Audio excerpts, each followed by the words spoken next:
안녕하세요. 반갑습니다. 2022년 하반기 중세교회사 강의를 맡고 있는 이길도 목사입니다.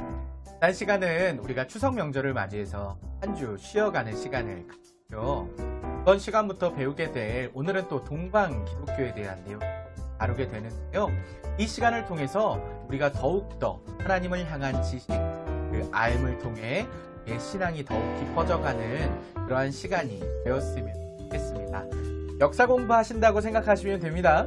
그리고 이 중요한 기독교의 역사를 통해서 정말 하나님께서 이러한 어려운 상황 속에서도 역사하시는 우리가 깨달아 알게 되었으면 좋겠고요. 우리의 삶이 아무리 어렵고 힘들더라도 우리 하나님은 일하고 계신다라는 사실, 그 중세교회서를 통해서 발견할 수 있으면 좋겠습니다. 지금부터 중세교회사 그 두 번째 시간, 동방 기독교에 대해서 살펴보는 시간을 가져보도록 하겠습니다.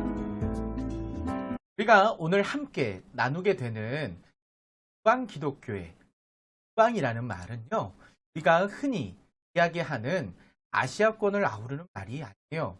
여기서의 동방은 동로마 제국이 지배하고 있었던 영토를 중심으로 한 같은 신앙을 가지고 있었던 지역을 일컫게 될 것입니다.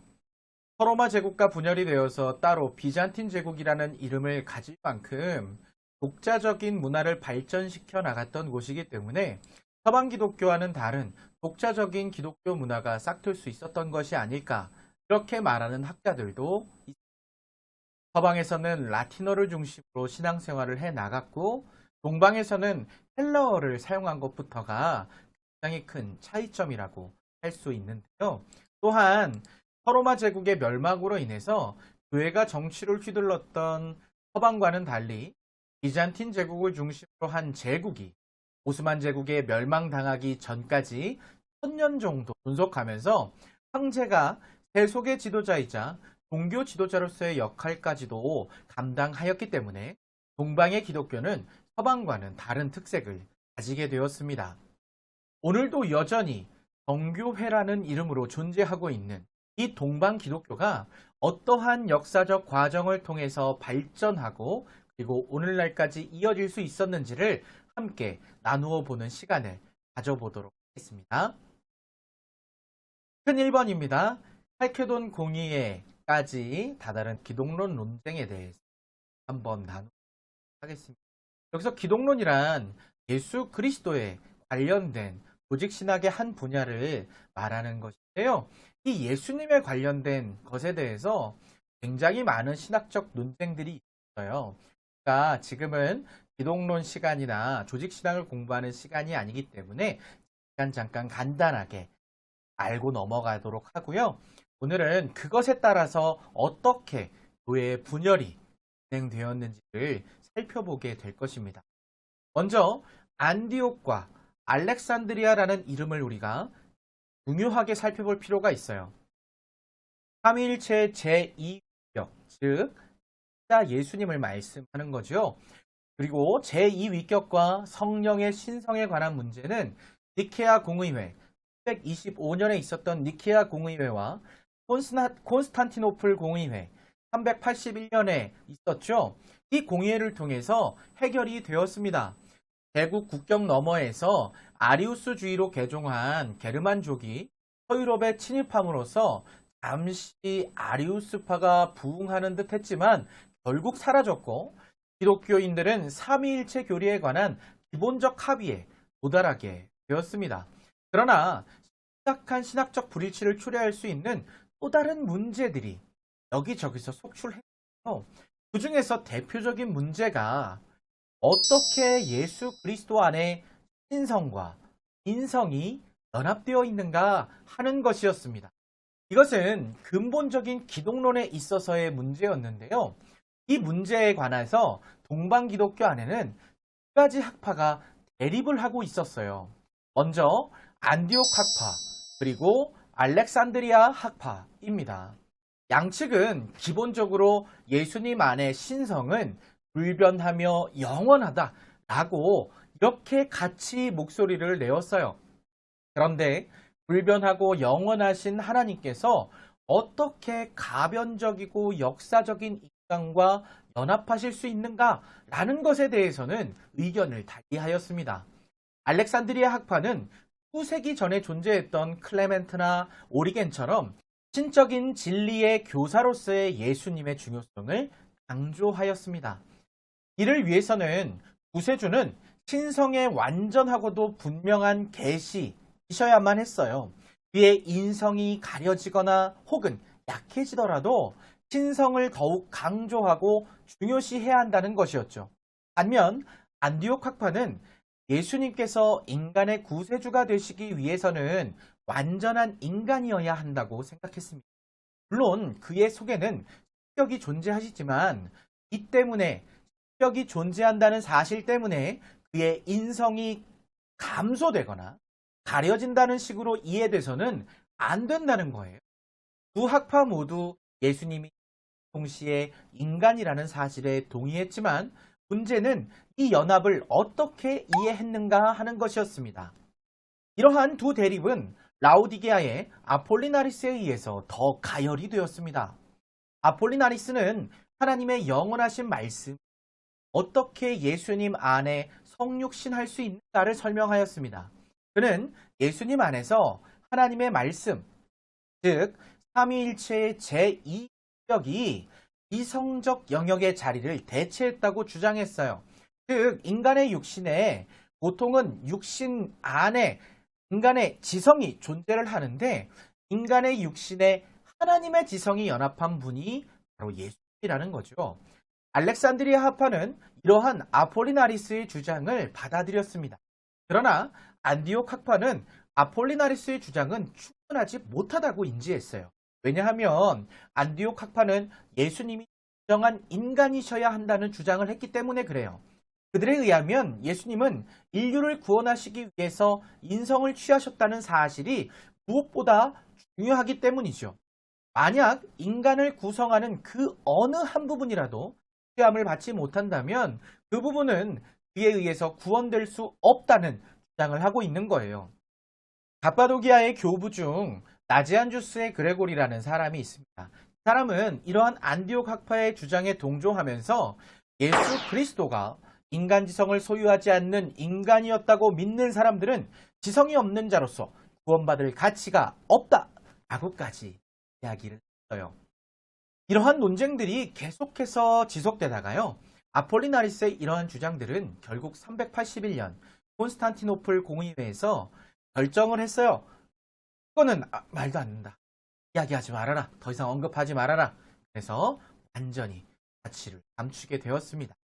시간이 지나고 안디옥 학파의 대표자로서 428년 콘스탄티노플 총대주교가 된 네스토리우스는 이러한 논쟁을 재점화했어요. 사실 이때의 교회들에게도 정치적인 요소들이 존재를 하고 있었거든요. 콘스탄티노플 총대주교의 자리는 안디옥과 알렉산드리아 그리고 여러 교구들에서 경쟁 관계를 형성하고 있었어요. 동방교회는 비잔틴 제국의 수도인 콘스탄티노플의 감독이 서방교회의 로마 감독처럼 가장 우월한 권위를 지녀야 한다고 공통적으로 주장을 하였기 때문에 그 자리를 차지하기 위해서 여러 곳에서 대립이 일어났던 거죠. 그래서 안디옥과 알렉산드리아 교회에 속한 사람들은 자신이 지지하는 사람을 콘스탄티노플의 감독으로 앉히기 위해서 이 모양 저 모양으로 싸우기 시작하였습니다. 이러한 경쟁에서 알렉산드리아보다 안디옥이 조금 더 우위에 있게 되었고 결국 대부분의 콘스탄티노플 총대주교들은 안디옥 학파의 사람들로 채워지게 되었어요. 이에 대해서 알렉산드리아 학파 사람들이 가만히 있었을까요? 아니죠. 그들과 경쟁 관계에 있었던 안디옥 학파 사람들이 콘스탄티노플 대주교, 총대주교의 자리에 앉는 것이 너무나도 못마땅했어요. 그래서 알렉산드리아 학파 사람들은 그들을 적으로 간주하였습니다. 이러한 정치적인 이유 때문에 안디옥 학파에 속한 콘스탄티노플 주교 네스토리우스의 정치적 입지는 불안하게 흔들렸고요. 알렉산드리아 학파의 사람들은 이러한 콘스탄티노플 주교 네스토리우스를 정확하게 주시하고 있었습니다. 이때 한 가지 중요한 사건이 발생을 하게 되는데요. 네스토리우스가 마리아에 대해서 언급할 때 테오토코스, 즉 하나님의 잉태자가 아니라 크리스토토코스, 즉 그리스도의 잉태자라고 언급을 한 사건이 사실 우리에게 있어서는 아무 문제가 되지 않는 상황이에요. 왜냐하면 예수님은 도마가 고백했듯이 하나님이시고요. 또 이 땅에 오신 구원자 그리스도라는 것을 우리가 믿고 인정하기 때문입니다. 그러니까 마리아에게서 하나님이 태어나신 것이도 맞는 이야기고 그리스도가 태어나신 것도 맞는다는 거예요. 그러니까 두 개념 중 어떤 단어로 언급하든지 아무런 상관이 없지만 그러나 당시 동방 기독교 안에서는 굉장히 큰 문제로 이것이 다루어지게 된 거예요. 왜냐하면 마리아를 지칭하기 위해서 언급되었던 테오토코스와 크리스토토코스라는 단어 중에 예수님의 탄생을 어떻게 이해할 것인가 라는 물음으로 이 문제가 확대가 되어 버렸기 때문입니다. 네스토리우스는 자신이 주장한 것, 즉 마리아가 그리스도의 잉태자이지만 하나님의 잉태자는 아니다 라고 말한 것은 곧 성육하신 예수님에 대해서 말할 때 그의 인성과 신성을 명확하게 구별해야 하며 그에 관한 표현들 중 일부는 인성에 그리고 또 다른 부분들은 그의 신성에 적용되어야 하기 때문에 자신이 그렇게 이야기한 것이다 라고 말하였습니다. 이러한 표현은 앞서 우리가 살펴본 것처럼 예수님의 인성과 신성을 뚜렷하게 구별함으로써 예수님의 완전한 인성을 보존하고자 했던 안디옥 학파의 전형적인 입장을 보여준다고 할 수가 있는 것이죠. 이는 네스토리우스를 포함한 안디옥 학파의 사람들이 신성과 인성이 지나치게 밀접하게 연결되었을 때에 신성이 인성을 압도해서 진정한 한 사람으로서의 예수님에 대해서 말할 수 없게 될지도 모른다.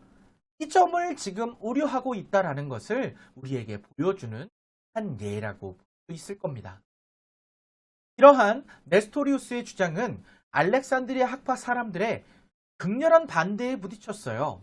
알렉산드리아의 당시 감독이었던 키릴은 네스토리우스보다 자타가 공인하는 훨씬 뛰어난 정치가였고요. 수완가였고요. 또 신학자였습니다. 키릴은 네스토리우스의 주장에 반박하기 위해서 먼저 정치적인 입장을 공고히 하였어요. 굉장히 머리가 좋은 사람이죠. 그는 그리스도 안에 두 위격이 존재한다 라고 하는 사람들은 이단으로 규정한다 라고 이야기하는 서방교회의 지지를 얻어냈고요. 당시 비잔틴 제국의 황제인 테오도시우스 2세 황제와 그리고 또 서로마 제국의 황제인 발렌티니아누스 3세의 지지를 얻어내기에 그렇습니다.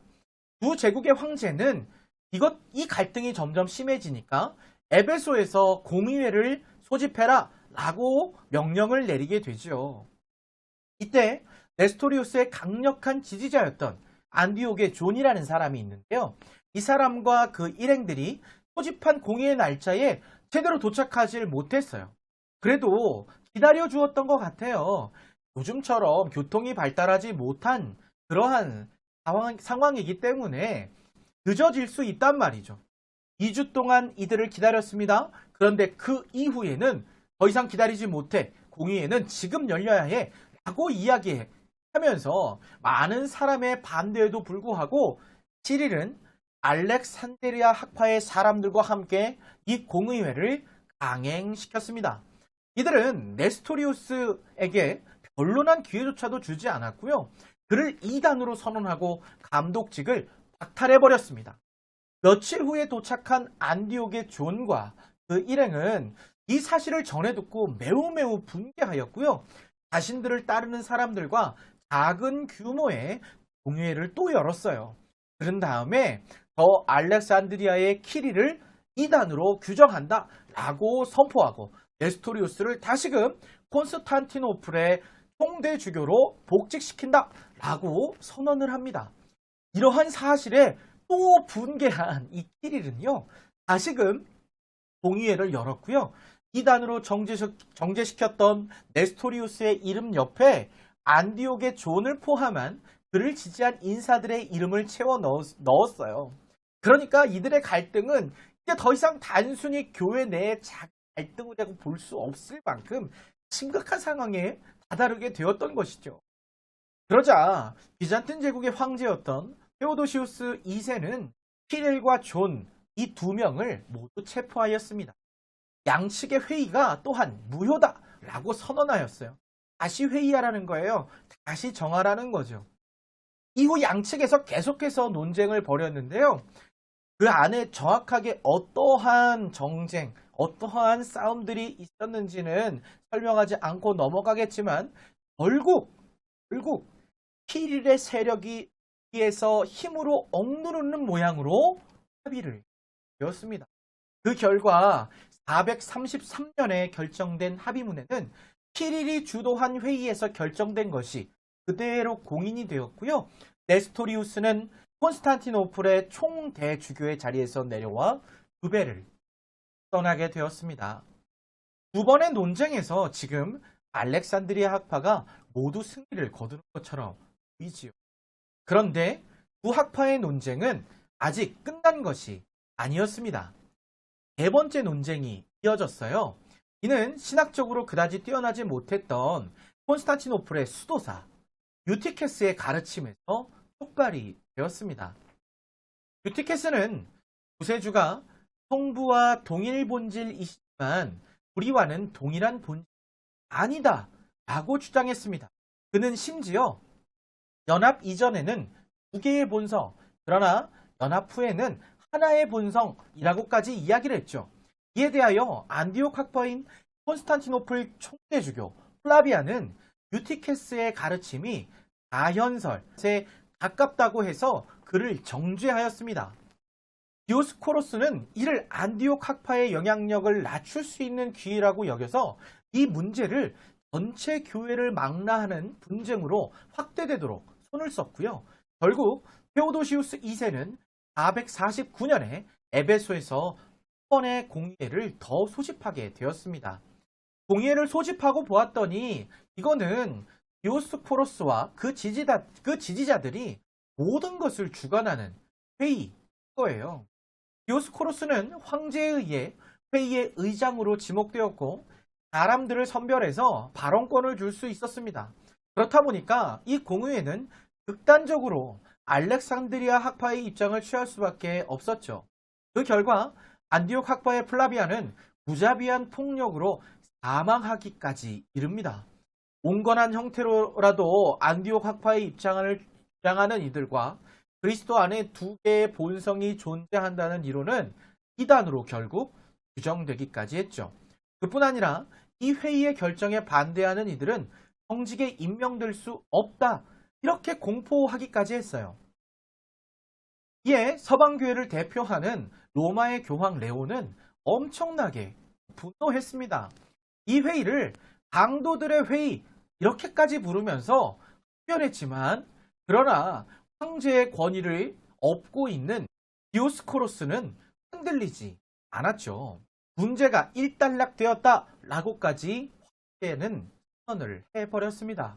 그런데 정말로 엄청난 사건 하나가 갑자기 발생하게 되어 이때 테오도시우스 2세가 타고 있던 말이 넘어지면서 이 테오도시우스 황제의 목이 부러져서 사망하는 사태가 일어나게 된 거예요. 알렉산드리아 학파를 옹호하고 있었던 황제의 죽음. 이에 테오도시우스 2세의 여동생인 풀케리아와 남편인 마르시안이 그 뒤를 잇게 되었는데 그녀는 테오도시우스 황제와는 다르게 알렉산드리아 학파를 극단적으로 지지하지도 않았고요. 449년에 에베소 공의회의 결정이 좀 너무한 결정이다 라고 생각하는 사람이었습니다. 이러한 그녀의 성향은 결국 로마의 교황 레오의 요청을 받아들이는 결과를 가져왔고요. 451년에 칼케돈에서 새로운 공의회를 열기에까지 이르게 됩니다. 이 공의회에서는 이전 에베소 공의회를 쥐고 흔들었던 디오스코로스와 논쟁을 유발했던 유티케스를 정죄하는 것으로 결론을 맺게 되었는데요. 하지만 그 외에 에베소 공의회에 참여했다가 정죄받았던 다른 사람들은 다 사면하게 되었습니다. 이 공의회의 결정은 과거 몇 세기 전에 선포되었던 노부 터툴리안의 주장을 반복했던 것이었어요. 한 위격 위에 두 개의 본성이 존재한다라는 것이었죠. 이에 따라 이미 교회에서 여기서의 교회라는 말은 동방과 서방을 나누지 않고 말하는 교회라는 개념입니다. 교회에서 인정했던 내용을 보다 명백하게 이렇게 신앙의 정의라는 이름으로 반포하게 되었습니다. 이를 통해 우리는 교회가 알렉산드리아 학파와 안디옥 학파 모두를 배척하게 되었음을 알 수가 있게 되었죠. 451년 칼케돈 회의의 결정은 교황 레오의 입김이 많이 들어가 있었기 때문에 서방교회에서 기독론을 정의하는 표준이 되었습니다. 물론 대부분의 동방교회에서도 이를 받아들였지만 그중 일부는 이를 배척함으로써 기독교 역사상 처음으로 발생한 영속적인 분열의 한 요인이 되어버렸습니다. 시리아와 페르시아의 일부 신학자들은 그리스도 내에 있는 신성과 인성의 보다 명확한 구별을 주장하였으며 이들은 결국 네스토리우스파라고까지 불리게 되었습니다. 또한 많은 이들이 정반대의 입장을 취하여 기계의 본성을 부인하였는데 이들은 그 이유 때문에 반성론자들이라고 불렸습니다. 이처럼 여러 가지 신학적 논쟁에 정치적 요소 혹은 민족주의적 요인들이 첨가됨으로써 신학적 논쟁은 수세기 동안 계속되게 되었습니다. 그동안 결정되어 온 여러 공의회의 최종 결정들이 동방의 모든 교회들에게 받아들여진 것은 아니었어요. 그중 대표적인 교회가 페르시아 교회였습니다. 역사적으로 볼 때 페르시아는 서방과 적이었죠. 우리가 잘 알고 있는 300이라는 영화 아시잖아요. 그리스와 페르시아와의 전쟁 얼마나 치열했어요. 어쨌든 그런 페르시아 지역의 기독교인들은 자기들이 기독교를 신봉한다고 해서 로마 제국을 따르는 것은 아니다 라는 것을 보여주고 싶어 했어요. 그러나 이러한 시도들은 번번이 실패하였고 그들은 잔인한 박해를 경험하기도 했습니다. 이에 410년 페르시아 교회는 독립을 선언하고 당시 페르시아의 수도였던 크테시폰의 총대주교를 교회의 지도자로 옹립하였습니다. 얼마 후 네스토리우스가 이단으로 정죄받자 안디옥 학파를 따르는 신학자들이 박해를 피해서 국경을 넘어 페르시아로 도피하였고 니스비스에 페르시아의 신학 교육의 중심지가 된 학교를 세우기까지 다다르게 됩니다. 그 결과 페르시아 교회는 네스토리우스주의라고 불리는 견해를 피하게 되었죠. 이 네스토리우스주의를 신봉하는 교회는 전성기에 아라비아와 인도 그리고 중국에까지 선교사들을 파송했어요. 그러나 정치적인 어려움으로 인해서 점차 감소하였죠. 현재도 네스토리우스파 신앙을 가진 사람들이 살아남아 있고요. 전 세계에 흩어져 있는 것으로 알려져 있습니다. 아래 보시는 그림은요. 중국의 대진경교 유행 중국비라는 것으로서 781년에 만들어진 거라고 우리가 유추해 볼 수 있는 비문이에요. 중국의 니스토리우스파 기독교가 존재했음을 알려주는 증거물이라고 할 수 있겠습니다. 비잔틴 제국 안에서 반성론이 가장 강했던 곳을 꼽는다면 이집트와 시리아를 꼽을 수가 있을 겁니다. 이집트에서는 칼케돈 공의회의 결정에 반대를 했었는데요. 이러한 기독교인들과 함께 또 이집트 혈통인 콥트족의 사회적 불만이 결합된 교회가 탄생을 하였는데 이들을 콥트교회라고 불렀습니다. 이들은 자신들이 제국에 의해서 착취와 학대를 받고 있다고 느꼈고 이들은 칼케돈 정통신앙을 거부했어요. 그리고 단성론을 주장하는 오늘날 이집트에서 가장 중요하게 여겨지는 콥트교회, 콥트교인들이 되었죠. 이에 반해 칼케돈의 정통신앙을 받아들인 신자들도 있었어요. 이들을 메키파라고 불렀는데 오늘날까지도 두 파의 교회들이 속하고 있으면서요. 콥트교회의 교세가 조금 더 큰 것을 우리가 발견하게 됩니다. 참고로 항상 이집트와 밀접한 유대를 형성해온 에티오피아 교회는 콥트 교회를 따라서 칼케돈 공의회를 거부하고 반성론파가 되었습니다. 시리아에서도 비슷한 현상이 나타났는데요. 이곳의 신자들은 칼케돈파와 단성론파로 거의 균등하게 양분되어 있어요. 시리아 단성론파의 지도자로 유명한 한 사람이 야곱 마라다에우스라는 사람이 있는데, 이에 따라서 시리아의 단성론파를 야곱파라고 부르기도 했습니다. 우리가 또 주목해서 보아야 할 이 단성론파 교회가 아르메니아 교회예요. 450년 페르시아인들이 자기들의 종교를 아르메니아인들에게 강요했을 때 계몽자 그레고리라는 사람의 사역에 의해서 이미 그곳에 존재하고 있었던 기독교가 아르메니아 민주주의의 핵으로 시장을 하였습니다. 이 사건은 칼케돈 공의의 직전에 발생을 했고요. 아르메니아인들은 로마 제국이 같은 기독교를 신봉하는 자기들을 페르시아의 손에서 구원해 주기를 특별히 바랬습니다. 그런데 그들에게 도움을 약속했던 테오도시우스 2세 황제가 갑자기 죽어버렸잖아요.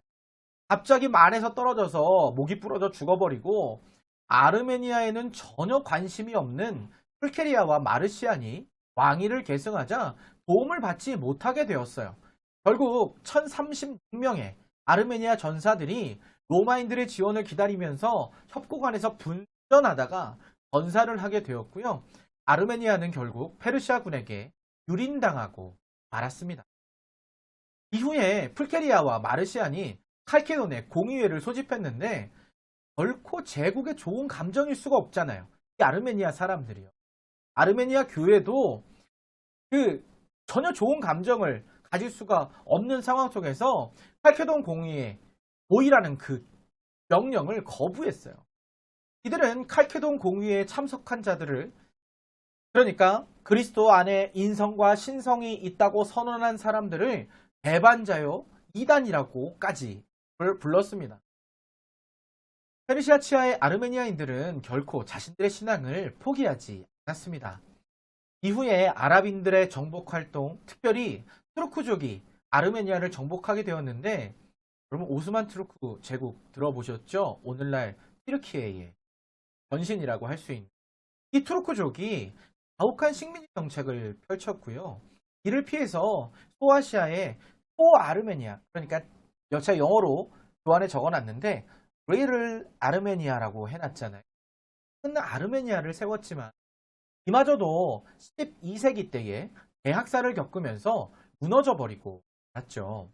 생존자들은 전 세계로 또한 흩어지게 되었습니다. 결국 아르메니아 지방에는 소수의 인원들만 남게 되었고요.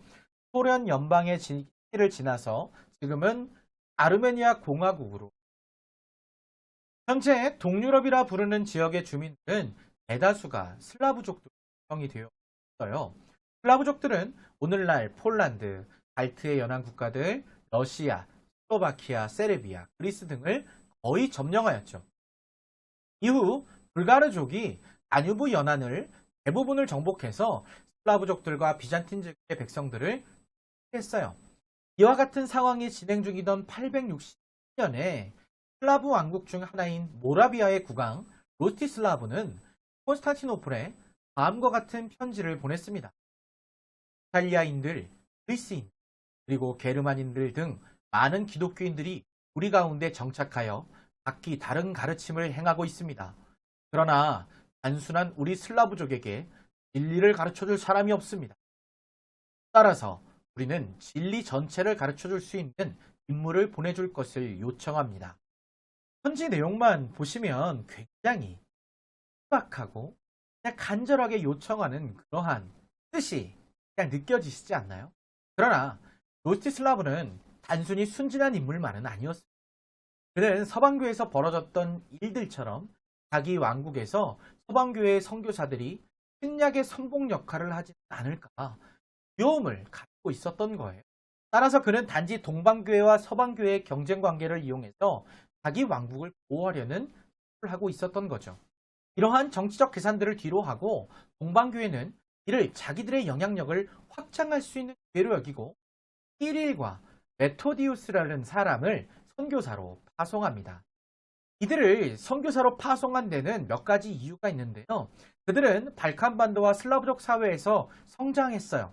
그렇기 때문에 이들은 슬라브의 언어를 알고 있었고 이미 크림반도의 선교를 통해서 교회의 인정을 받았던 사람들이었습니다.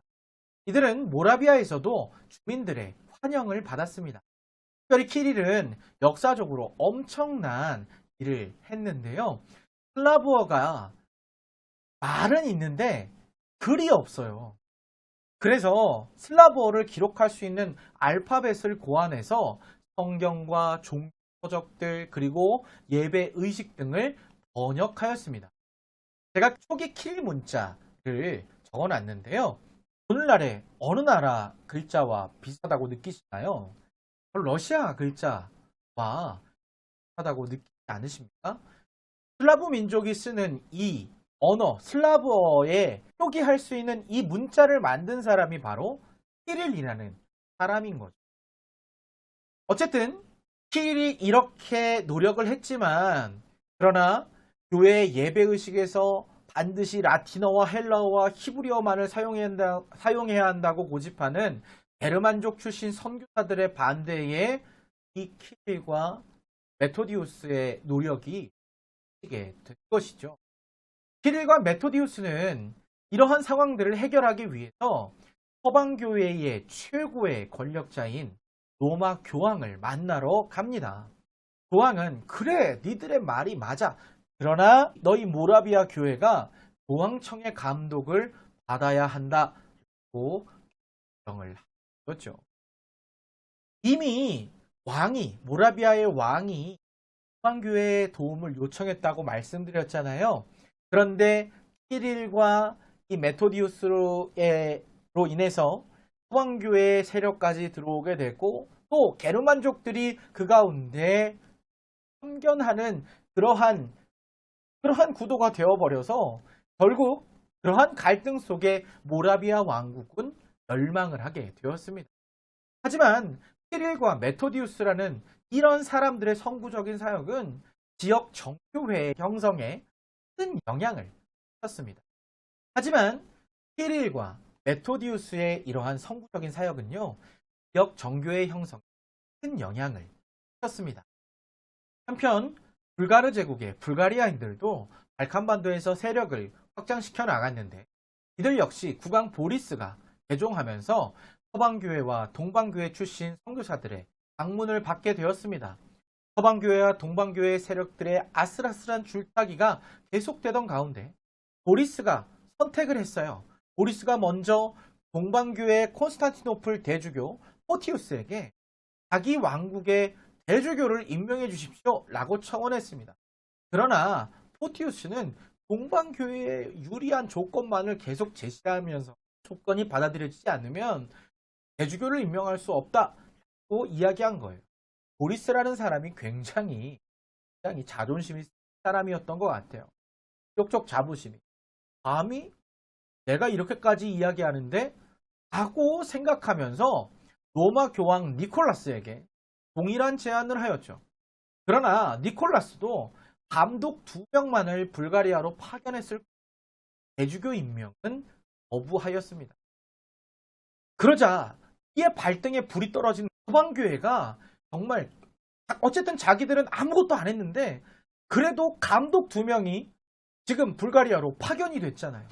이러한 상황 속에서 위기를 느낀 동방교회는 급하게 대주교 1명과 주교 2명을 임명해서 불가리아 교회를 지도하게끔 하였습니다. 이것이 바로 불가리아 정교회의 시작이 되었죠. 불가리아 정교회가 속해 있는 이 불가르 제국은요, 이후에 보리스의 아들 시므온이 짜르, 어서 많이 들어봤죠. 러시아의 황제를 이야기하잖아요. 이 동일한 슬라브 민족이니까 짜르라고 불리는 황제의 위를 시므온이 취해서 10년 후에 대주교를, 그 불가리아 대주교가 있잖아요. 정교회. 이 대주교를 콘스탄티노플의 총대주교처럼 불가리아 총대주교로 이렇게 임명함으로써 비잔틴 제국에서의 완전한 독립을 주장하게 되었습니다. 정교회 활동 중에서 가장 큰 성과라고 할 수 있는 것은 바로 키예프 루시와 러시아의 개종이었습니다. 950년경 올가 여왕이 개종해서 게르만족 출신 선교사들에게 세례를 받게 되죠. 그러나 기독교가 본격적으로 발전하는 것은 그녀의 손자 블라디미르가 다스릴 때였습니다. 왜 그랬는지 역사적으로 정확한 이유는 밝혀져 있지 않았지만 블라디미르는 서방이 아닌 서방교회의 선교사들을 요청하였습니다. 988년에 블라디미르와 많은 백성들이 세례를 받게 되었는데 이는 우크라이나 정교회와 러시아 정교회가 시작된 해로 간주해요. 왜 지금은 전쟁까지 벌이고 있는 두 나라가 왜 정교회는 같이 시작을 했을까? 라는 의문을 우리가 가질 수 있는데요.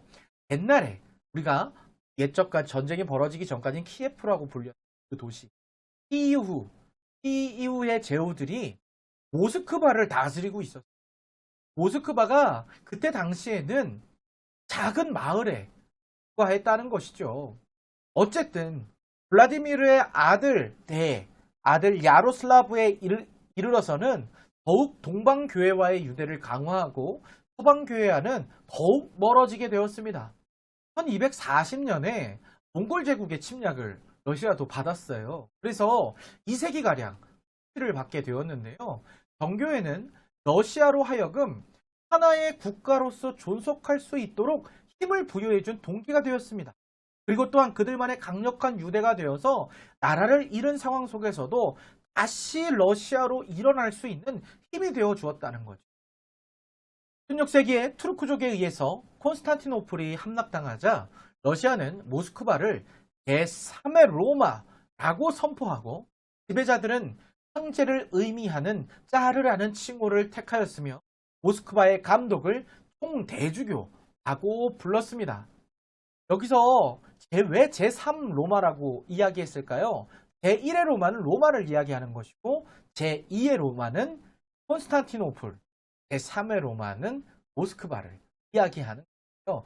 그러니까 자신들의 신앙의 정당성을 이야기를 한 것이죠. 자신들이 정통교회다. 자신들이 이 땅에 존재하는 많은 교회 중에 유일한 정통교회다 라고 이야기를. 이슬람의 정복전쟁은 굉장히 무서웠습니다.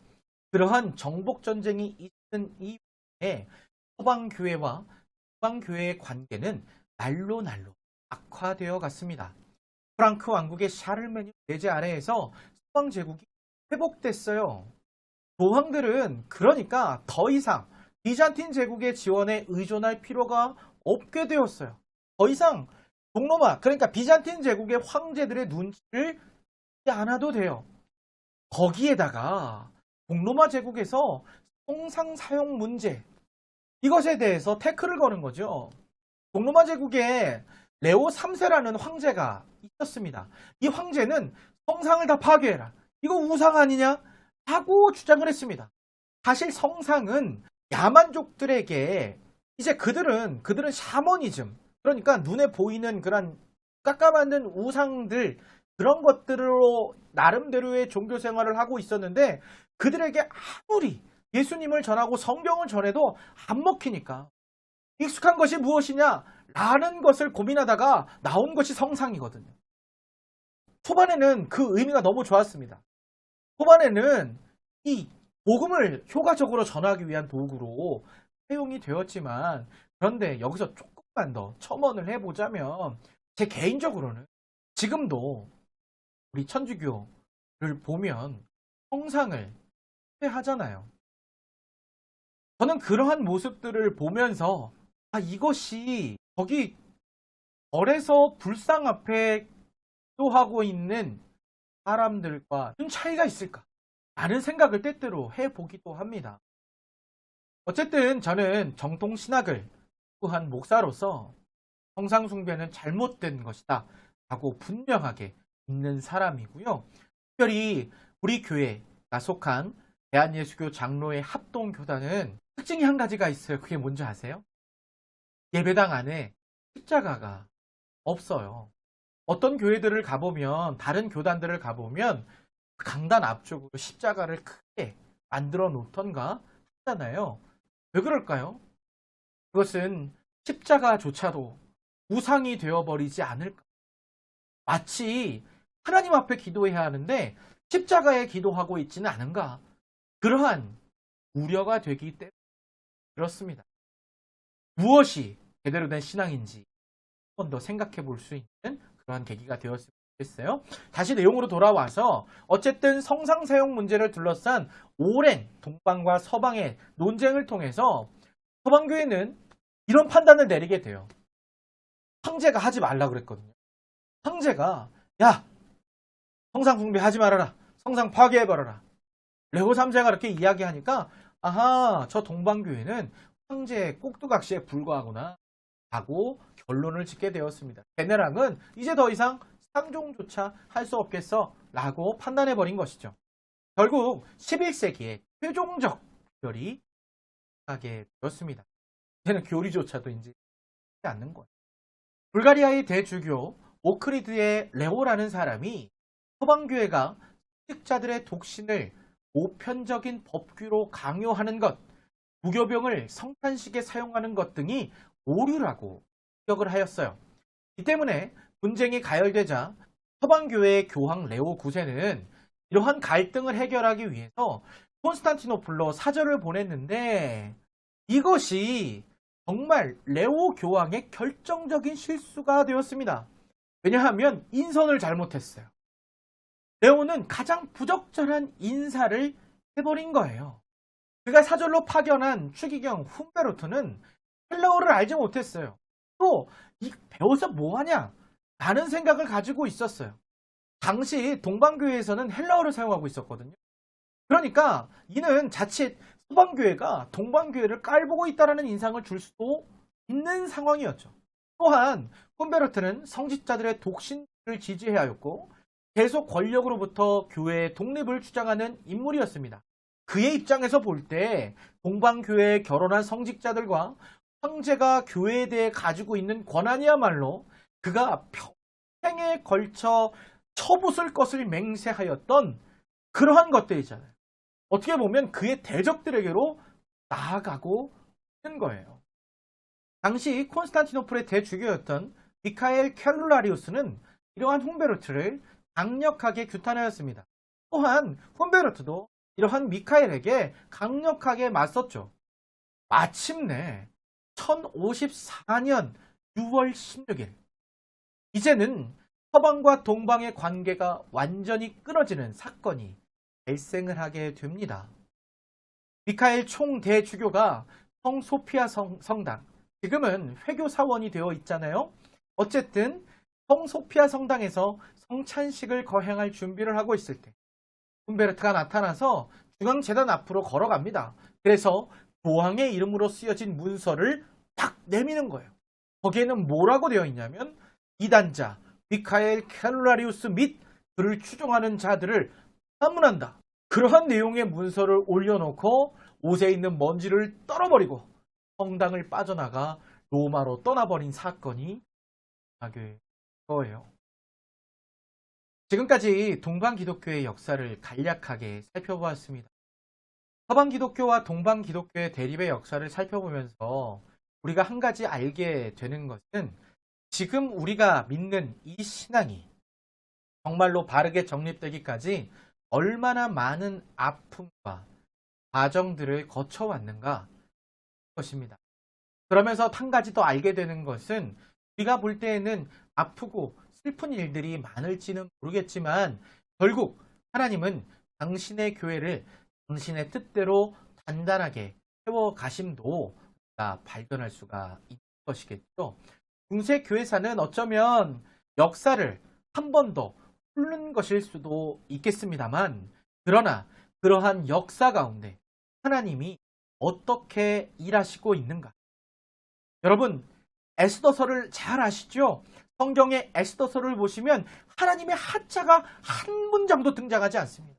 여호와의 여자도 등장하지 않습니다. 그러나 그 안을 잘 들여다보면 하나님이 어떻게 역사하시는지를 우리가 발견할 수 있는 것처럼 우리가 공부하는 이 중세교회사가 그저 서양의 역사, 그저 서양의 종교사 정도로만 치부되어 우리 가운데 남아있게 되는 것이 아니라 하나님께서 어떻게 역사하셨고 지금 앞으로 과거에도 역사하셨듯이 앞으로도 역사하시겠구나 라는 것을 알게 되는 난 나침판으로 우리의 삶에 잘 적용이 되었으면 좋겠습니다. 감사합니다. 오늘 강의는 여기까지고요. 다음 시간에는 제국의 부활과 계속되는 부패라는 제목으로 강의를 진행하겠습니다. 다음 이 시간까지 모두 주 안에서 승리하십시오. 감사합니다.